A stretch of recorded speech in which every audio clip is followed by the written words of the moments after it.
Hey hello welcome back to the channel.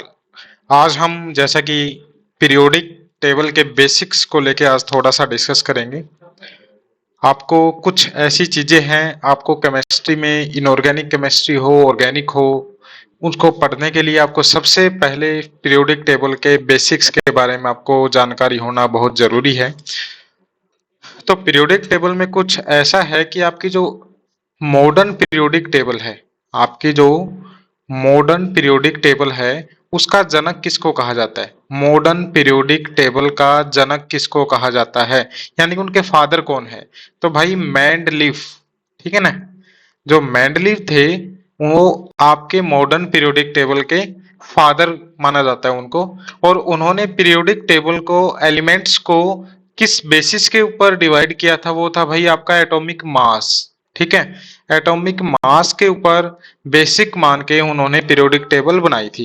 लेकिन आज के दिन जो आपकी मॉडर्न जो पीरियोडिक टेबल है जो हम पढ़ते हैं, उसमें आपके एलिमेंट्स को अरेंज किया गया है on the basis of atomic number, ठीक है। ये याद रखने वाली बात है कि जो आपके फादर थे पीरियोडिक टेबल के, उन्होंने एटॉमिक मास के ऊपर डिवाइड किया था। लेकिन आज के दिन जो हम पीरियोडिक टेबल पढ़ रहे हैं, वो एटॉमिक नंबर के बेसिस पे आपकी अरेंजमेंट की गई है। यानी कि हम कह सकते हैं कि periodic properties are the function of their atomic number, है ना। तो अभी हम देखते हैं पीरियोडिक टेबल का आउटलाइन कैसे है। पीरियोडिक टेबल के आउटलाइन को लेके आप देखेंगे कि मॉडर्न पीरियोडिक टेबल के अंदर आपके 7 पीरियड है। कितने हैं? 7 तो आपके पीरियड्स हैं और 18 आपके ग्रुप है, ठीक है। जो ये हम देख रहे हैं ना 1 2, ध्यान से देखिए, 1 2 सर्कल कर रहा हूं मैं इधर, 1 2 3 4 5 6 7, ये आपके क्या है? पीरियड्स हैं। 7 आपके पीरियड है और ये 18 आपके ग्रुप हैं। 1 2 3 4 से लेके एंड सोन जो आपका नोबल गैसेस वाला कॉलम है 18th तक, यानी कि 18 आपके ग्रुप हैं। अब इसमें एलिमेंट्स को उनके वैलेंस इलेक्ट्रॉन के बेसिस पे अलग अलग तरीके से डिवाइड किया गया है। यानी कि 4 अलग अलग कैटेगरीज में एलिमेंट्स को रखा गया है।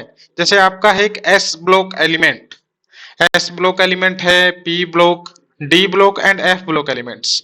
अब आप देखें कि एस ब्लॉक एलिमेंट्स के अंदर कौन से ग्रुप आते हैं। काफी बार एग्जाम के अंदर बेसिक क्वेश्चन आ जाता है, आपका नीट का एग्जाम हो, जेई एडवांस में भी आपका काफी बार क्वेश्चन पूछ लेते हैं कि जो एस ब्लॉक एलिमेंट्स है वो कौन से ग्रुप के अंदर आते हैं, यानी कि उसके अंदर कौन कौन से ग्रुप आते हैं। तो भाई ये देखो, जो फर्स्ट और सेकेंड ग्रुप है, फर्स्ट ए एंड सेकेंड ए, ये दो ग्रुप आपके एस ब्लॉक एलिमेंट में आते हैं। और पी वाले आपके 13 से लेके 18 तक, यानी कि 13 to 18 group lies under P block elements. And D block elements आपके 3 से लेके 12 तक आते हैं, है ना। 3 to 12 are D block elements. And F block element, यहां से आपका इंपॉर्टेंट क्वेश्चन बनेगा कि एफ ब्लॉक एलिमेंट के ग्रुप को आप बताएं, भाई कौन कौन से ग्रुप के अंदर लाई करते हैं। तो बड़ी इंटरेस्टिंग सी बात है कि आपके जितने भी एफ ब्लॉक एलिमेंट्स हैं, 14 14 करके 28 हो गए, ये सारे के सारे आपके थर्ड ग्रुप के अंदर लाई करते हैं। यहां से आप देखेंगे थर्ड ग्रुप है पीरियोडिक टेबल में, देखें रेड से 57 से लेके 71 तक आपका लेंथेनाइड आता है ना। ये एटॉमिक नंबर 57 से 71 is for lanthanoids and 89 to 103, 89 to 103 are your actinoids. समझ रहे हो? तो ये आपका इंपॉर्टेंट क्वेश्चन था कि एफ ब्लॉक एलिमेंट आपका थर्ड ग्रुप के अंदर लाई करता है। और एफ ब्लॉक एलिमेंट्स के अंदर आपके दो अलग अलग सीरीज है, लेंथेनाइड एंड एक्टिनाइड्स। लेंथेनाइड्स आपके 6th पीरियड के अंदर है और एक्टिनाइड्स आपकी 7th पीरियड के अंदर है। अब आप देखें कि आगे डी ब्लॉक एलिमेंट्स को इन जनरली हम क्या बोल देते हैं? भाई डी ब्लॉक एलिमेंट्स है, उनका कॉमन नाम क्या है? उसको हम बोल देते हैं ट्रांजिशन एलिमेंट्स। ट्रांजिशन एलिमेंट्स किनको बोलते हैं? वे एलिमेंट्स, सारे डी ब्लॉक एलिमेंट्स ट्रांजिशन नहीं होते। आपको ये लाइन याद रखनी पड़ेगी कि भाई all transition elements are D block elements, but all D block elements are not transition elements. इस स्टेटमेंट को समझने के लिए आपको पहले ये पता होना चाहिए कि ट्रांजिशन एलिमेंट्स क्या है। ट्रांजिशन एलिमेंट्स के लिए एक सिंपल सी डेफिनेशन ये है कि वे पार्टिकल एटम्स वो पर्टिकुलर एटम्स जिनके वो चाहे आयनिक फॉर्म में हो या फिर नेचुरल नॉर्मल फॉर्म में हो, कि आयनिक और नॉर्मल फॉर्म के अंदर उनके डी शेल के अंदर 1 से लेके 10 तक इलेक्ट्रॉन्स आने चाहिए किसी भी एक आयनिक स्टेट के अंदर। जैसे हम लेके चलते हैं मैग्नीज वाला +5 ऑक्सीडेशन स्टेट, इसमें तो डी के अंदर तो है ही नहीं इलेक्ट्रॉन, है ना। तो वही तो बात है कि ट्रांजिशन एलिमेंट्स वे होते हैं जिसमें आयनिक और नॉर्मल स्टेट के अंदर आपके डी सबसेल के अंदर 1 से 10 इलेक्ट्रॉन आएंगे। एफ ब्लॉक एलिमेंट्स को कॉमनली हम बोल देते हैं इनर ट्रांजिशन एलिमेंट्स। क्या बोल देते हैं? Inner transition elements. ये सारी बेसिक्स हैं, आपको इन जनरल पता होना चाहिए, एग्जाम के अंदर में भी आए ना आए, बट आपको एक जनरल आइडिया बहुत जरूरी है। अब कॉमन नेम हम देखें कि आपका जो बोरोन है, कार्बन, नाइट्रोजन, ऑक्सीजन, फ्लोरीन, ठीक है। जो एफ वाला है ना, FClBrI, तो इस पर्टिकुलर 17th ग्रुप के एलिमेंट्स को हम हेलोजेंस बोल देते हैं, ठीक है। ये इसका कॉमन नाम है।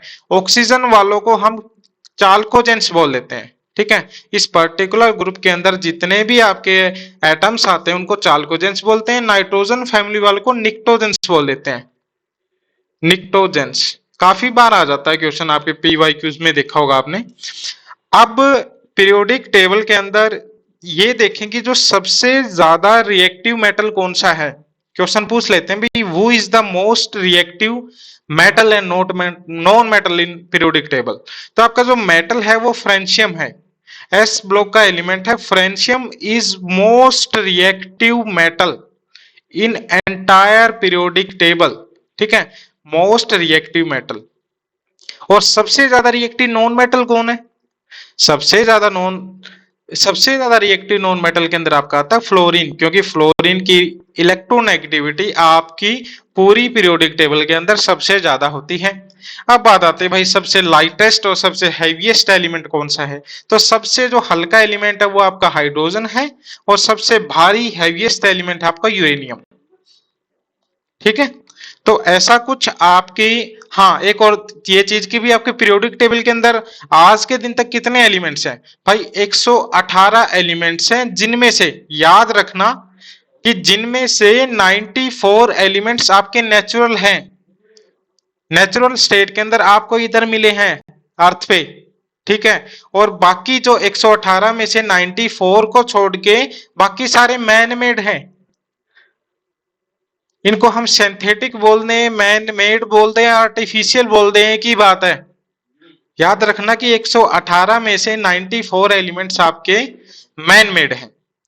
तो ये था आपका कुछ पीरियोडिक टेबल को लेके बेसिक्स। एंड एक और चीज आप देखें कि एटॉमिक नंबर का ट्रेंड आ जाता है काफी बार, इलेक्ट्रोनेगेटिविटी का, ठीक है, और मेटालिक कैरेक्टर का। अब हम देखेंगे जैसे हम लेफ्ट टू राइट जाते हैं, अब यहां देखिए हम जैसे जैसे हम लेफ्ट टू राइट जाएंगे तो आपका जो ऑर्बिटल का साइज है, सेल का साइज, वो कम होता चला जाता है। यानी कि लेफ्ट टू राइट जाने पर आपका, यानी कि along the period, atomic number तो भाई इंक्रीज करता है, लेकिन एटॉमिक रेडियस क्या करती है? डिक्रीज करती है। अब एटॉमिक रेडियस डिक्रीज करेगी, साइज छोटा हो गया, न्यूक्लियस क्या करेगा? मोर अट्रैक्ट करेगा इलेक्ट्रॉन्स को, यानी कि इलेक्ट्रोनेगेटिविटी इंक्रीज करेगी, और साथ में ionisation energy also increases. Left to right ionisation energy and electronegativity also increases. And more important, what impact on metallic character, है ना। तो मेटल से आप क्या समझते हैं कि वो पर्टिकुलर स्पीसीज तो इलेक्ट्रॉन्स को आसानी से दे दें, डोनेट कर दें, है ना। तो मेटल की प्रॉपर्टी ये है ना कि वो इलेक्ट्रॉन को डोनेट करेंगी। अब हमने पढ़ा कि लेफ्ट टू राइट जाने पे क्या होगा? साइज डिक्रीज करेगा, न्यूक्लियस की अट्रैक्टिव पावर काफी ज्यादा इंक्रीज होगी, तो लास्ट सेल का इलेक्ट्रॉन निकलना मुश्किल होगा। यानी कि लेफ्ट टू राइट जाने पे आपका मेटालिक कैरेक्टर डिक्रीज करेगा। अब ग्रुप को लेके इसका कॉन्ट्राडिक्शन है, ऊपर से नीचे क्या होता है? आपका साइज इंक्रीज होता है। जैसे जैसे हम अलोंग द ग्रुप मूव करते हैं तो आपका साइज इंक्रीज होता चला जाता है ऊपर से नीचे। तो यानी कि एटॉमिक रेडियस आपकी इंक्रीज करेगी, मेटालिक कैरेक्टर आपका इंक्रीज करेगा, आयनाइजेशन एनर्जी आपकी डिक्रीज करेगी, and electronegativity also decreases down the group. ये कुछ आपकी प्रॉपर्टीज थी बेसिक ऑफ पीरियोडिक टेबल, जो कि आपको पता होना जरूरी है। तो आज के डिस्कशन को बस यहीं रोकते हैं। Thank you.